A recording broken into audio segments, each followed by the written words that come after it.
Bienvenidos a Doctrina Católica Tradicional y gracias por escuchar. Por favor, no olvide darle like al video para que esta plataforma lo pueda recomendar a más personas. Comenzamos con nuestras oraciones. Pater noster, qui es in celis, sanctificetur nomen tuum, adveniat regnum tuum, fiat voluntas tua, sicut in cielo et in terra. Panem nostrum quotidianum da nobis hodie, et dimiti nobis debita nostra, sicut et nos dimittimus debitoribus nostris, et ne nos inducas in tentationem, sed libera-nos a malo. Amén. Ave Maria, gratia plena, Dominus tecum, benedicta tu in mulieribus, et benedictus fructus ventris tui, Iesus. Santa Maria, Mater Dei, ora pro nobis peccatoribus, nunc et in hora mortis nostre. Amén. Sancte Micaele Arcangele, defende-nos in prelio, contra nequitiam et insidias diaboli, esto presidium. Imperet illi Deus, supplices deprecamur, tuque, princeps militia celestis, Satanam aliosque spiritus malignos, qui ad perditionem animarum pervagantur in mundo. Divina virtute in infernum detrude. Amén. Cor Iesus sacratitium, miserere nobis. Cor Iesus sacratitium, miserere nobis. Cor Iesus sacratitium, miserere nobis. Una iglesia sinodal que escucha al mundo. Es un tema del padre David Pagliarani, superior general de la Fraternidad de San Pío X. En el 17 Congreso de Teología en Roma, el 13 de enero del año 2024. Y cito lo siguiente. Esta iglesia sinodal es una iglesia que pretende escuchar a todos, con los pies arraigados en los sentimientos del pueblo de Dios. En realidad, es utópica y milenarista. Ahora nos corresponde ofrecer una síntesis y expresar la posición de la fraternidad frente a todas las realidades promovidas por, entre paréntesis, la Iglesia Sinodal. Intentaremos, en primer lugar, ordenar estos diferentes elementos, en particular en lo que respecta al reciente documento Fiducia Supplicans, que ya ha hecho correr mucha tinta. Debemos situar este evento en su lugar.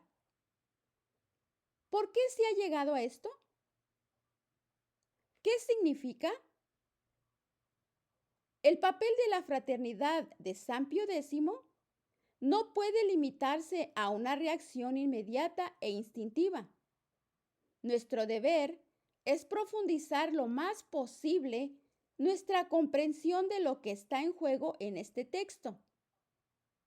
Si nuestro análisis carece de profundidad, corremos el riesgo de caer en el mismo error de algunos que reducen la cuestión de Fiducia Supplicans a una excentricidad personal del Papa Francisco, pero sin llegar a explicar la extravagancia. Otras reacciones a Fiducia Supplicans reducen la cuestión de las bendiciones a un asunto de oportunidad. Esta iniciativa sería inoportuna en ciertos contextos culturales, especialmente en África. La realidad es todavía un poco más compleja. Todas estas reacciones son bien recibidas. Son positivas porque manifiestan que todavía existe una cierta capacidad de reacción, pero la fraternidad de San Pío X debe ir más allá. Así que echemos una mirada retrospectiva con respecto a la agitación mediática.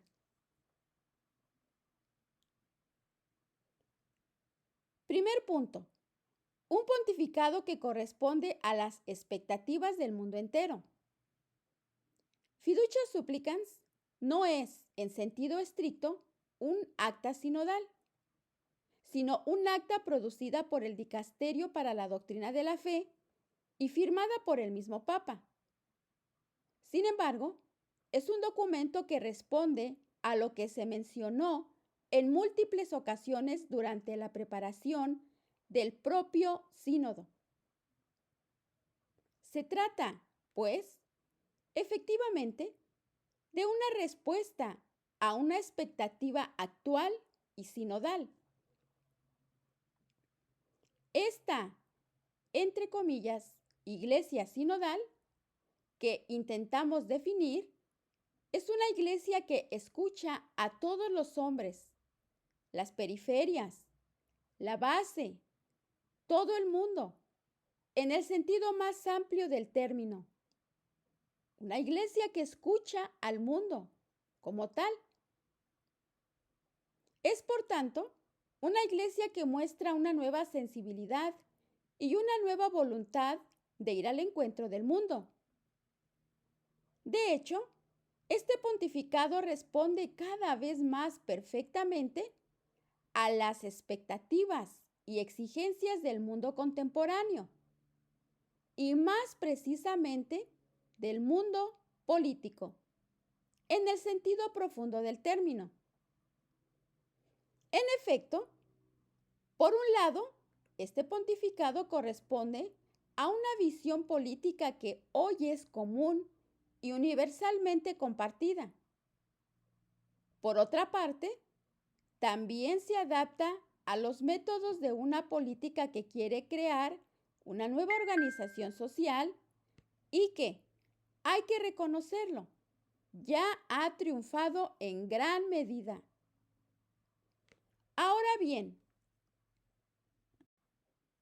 ¿por qué es tan importante la presencia de los representantes de la Iglesia en esta reorganización del mundo?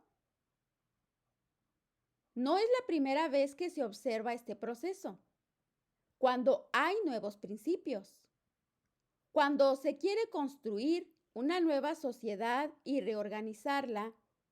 Es necesario que una institución religiosa sacralice esos mismos principios. Esto es muy evidente y corresponde a una necesidad arraigada en el corazón humano. El hombre, en lo más profundo de sí mismo, siempre mantendrá un trasfondo religioso. Necesita creer en algo y, por tanto, sacralizar incluso aquello que en el fondo no tiene nada de sagrado. Es una necesidad muchas veces inconsciente, pero que está arraigada en la naturaleza del hombre. ¿Por qué? Porque el hombre fue creado por Dios y para Dios. Y ni siquiera la revolución puede cambiar la naturaleza humana. Por tanto, tarde o temprano, lo sagrado se impone para proporcionar una dimensión trascendente a aquello en lo que se cree, a los principios que se consideran fundamentales. Se puede ver esto claramente en la historia. Entre los antiguos, que sacralizaban todo lo que era importante para ellos. Sacralizaban el poder, la fuerza, el fuego, la tierra, la fertilidad. Mucho más cercano a nosotros, la revolución llamada francesa. La revolución liberal hizo lo mismo. por ser fundamentalmente laica, llevó a cabo un rechazo total del pasado, una desacralización de todo lo que formaba parte de la antigua organización, de la religión, pero al mismo tiempo quiso sacralizar, en cierto modo, la razón humana. Tomemos también como ejemplo la Declaración de los Derechos Humanos. Todos los días se hacen declaraciones, especialmente en nuestra época. Se las recuerda durante algunas semanas, en el mejor de los casos, pero no tienen un alcance eterno. En cambio, la Declaración de los Derechos Humanos parece haber dejado su huella en la historia para siempre. ¿Por qué? Porque no es una simple declaración, es un verdadero credo. La Declaración de los Derechos Humanos está redactada con la solemnidad de un credo. Responde a esta exigencia religiosa de sacralizar los nuevos principios, los nuevos dogmas sobre los que se decidió construir la sociedad contemporánea. Podríamos multiplicar los ejemplos. ¿Y qué hace el Papa? ¿Qué hace la Iglesia hoy? Van en la misma dirección. Sacralizan aquello que es fundamental para el mundo actual. Citemos solo algunos ejemplos. Sabemos que el Papa predica y enseña la ecología. Esta nueva teología ecológica va más allá de cuestiones de conveniencia, puramente ligadas a un momento histórico. Se trata de una nueva moral, predicada a todo el mundo, una moral transversal propuesta incluso a los ateos. ¿Por qué? Porque se debe respetar esta casa común, a la que nosotros llamamos creación, que salió de las manos de Dios, pero que en sí misma, independientemente de la forma en que la concibamos y la llamemos, es la casa común de todo el mundo. Se trata de un carácter religioso, un sello religioso, impreso sobre una predicación y una demanda insistente del mundo político actual. La Iglesia interviene donde este sello religioso, que como hemos visto, responde a una necesidad muy real. Citemos otro ejemplo. La insistencia en la necesidad de la desjerarquización, de abandonar una visión jerárquica de la sociedad y una visión jerárquica de la Iglesia. Ahora se aboga por una sociedad donde el poder ya no sea jerárquico, donde esté repartido, redistribuido.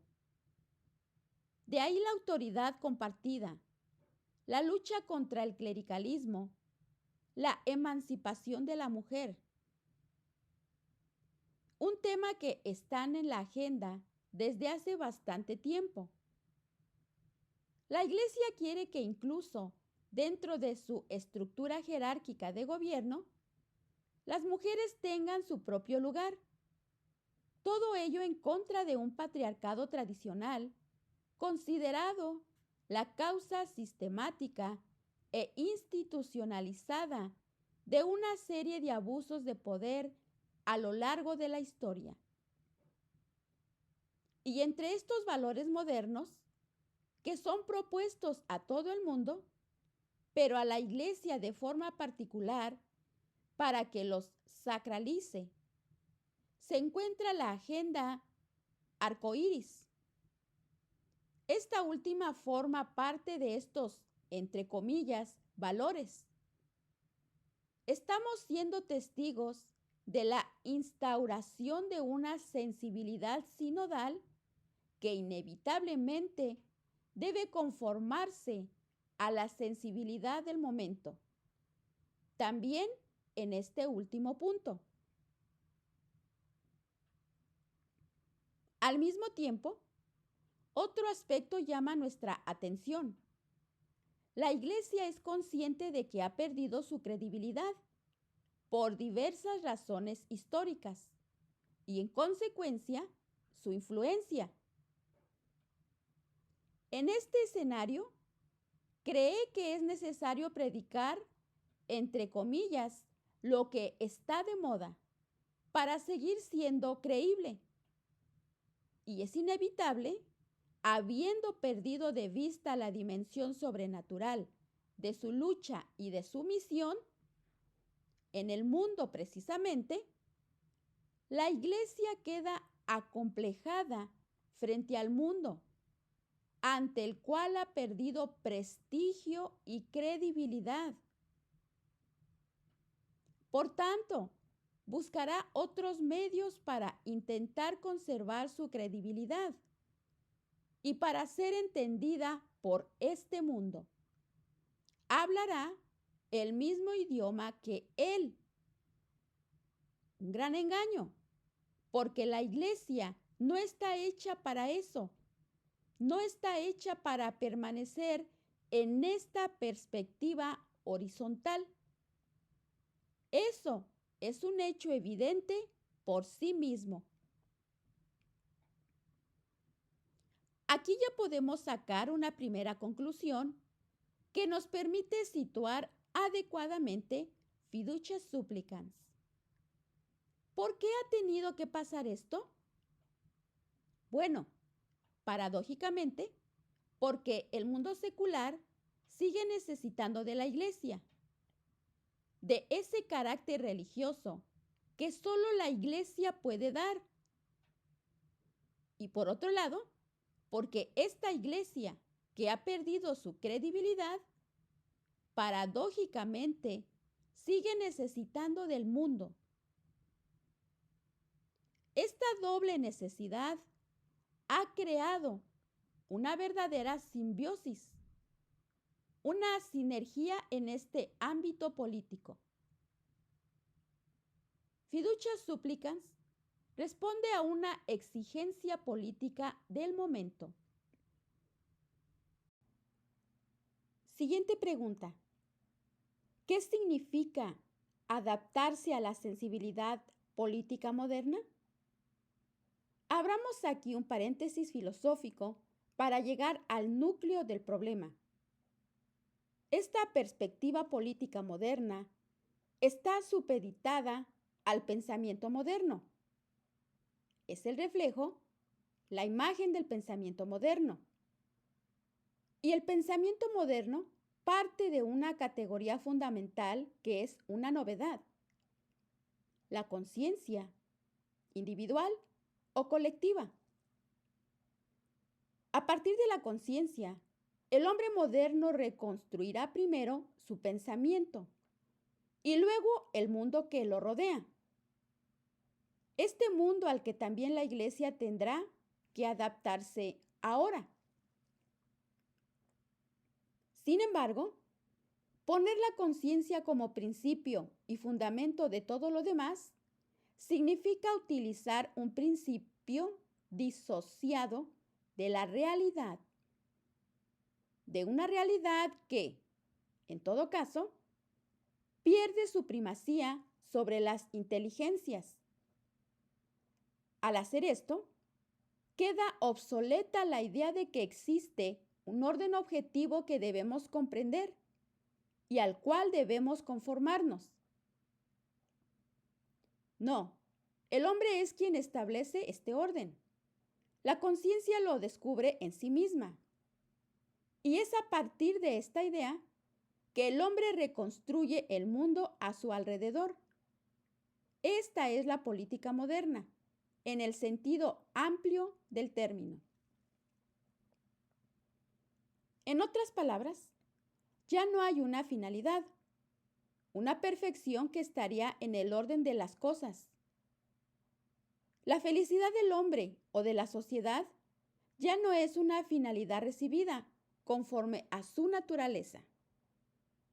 Este orden externo de las cosas ya no corresponde a lo que la conciencia definirá en lo sucesivo, es decir, el nuevo principio de un nuevo orden en el mundo. Por tanto, ya no hay finalidad ni perfección en consonancia con el orden objetivo de las cosas. En consecuencia, encontraremos en la política moderna 4 características inseparables que encontraremos paralelamente en la Iglesia del Papa Francisco, en la Iglesia sinodal. En primer lugar, la política moderna es ideológica. Es ideológica en el sentido de que reemplaza la realidad con la libre representación que la conciencia ha hecho. Es evidente, la ideología acompaña cada expresión de la política moderna. Detrás de cada partido no hay una comprensión de la realidad objetiva, sino una ideología subjetivista. Como segunda característica, la política moderna es autodeterminista. Esta es la consecuencia inevitable. Ella decide por sí misma lo que debe ser, lo que el hombre debe ser. Construye por sí misma un plan y un proyecto, sin basarse en la realidad, sino a partir de un análisis de la realidad. Tercera característica. La política moderna es totalitaria. Detrás de la imagen de, entre comillas, libertad y la liberación, que se ha exhibido durante siglos, especialmente desde la Revolución Liberal, la política moderna es totalitaria, porque es la realidad la que debe adaptarse a ella, aunque tenga que ser forzada. Se coloca sobre la realidad concreta una idea que ha sido concebida en la conciencia individual o colectiva. Y entonces se fuerza la realidad. De aquí surgen los totalitarismos. Vivimos en un mundo totalitario. Hay ideas que se incrustan en la realidad y que la fuerzan en una dirección u otra.